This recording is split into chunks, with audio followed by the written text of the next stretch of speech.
Inilah lahan pekarangan yang disulap menjadi kebun sayur produktif oleh kelompok wanita tani Banda Tani di Kampung Kota Baru, Banda Aceh. Di lahan seluas 20 meter persegi ini ditanami berbagai jenis sayuran seperti sawi jenis pakcoy, sawi samhong, bayam, kangkung, terong, cabai, tomat, dan beberapa jenis sayuran lainnya. Media tanam menggunakan sistem hidroponik dan media tanah. Linda, ketua kelompok wanita tani Banda Tani, menyebut usaha ibu-ibu Kampung Kota Baru ini mulai dibangun tahun 2020. Didampingi oleh para penyuluh, usaha mereka ini dimulai dari pembersihan lahan, pembibitan hingga penanaman. Selama 2 tahun sudah beberapa kali panen. Hasil panen dijual ke warga dan dipasok ke beberapa pasar di Banda Aceh.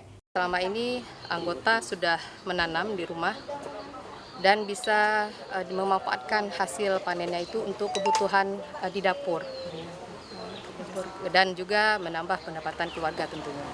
Sementara itu, pemerintah melalui program pekarangan pangan lestari membantu kelompok wanita tani ini untuk memanfaatkan pekarangan rumah menjadi lahan produktif, mulai dari bibit, rumah pembibitan, hingga peralatan. Ini salah satu kelompok wanita tani yang ada di Kota Banda Aceh yang kami bantu. Di sini kami bantu sejak tahun 2020, yaitu di program Gampang. Kemudian yang ada di rumah bibit ini nanti akan didistribusikan ke rumah tangga anggota kelompok.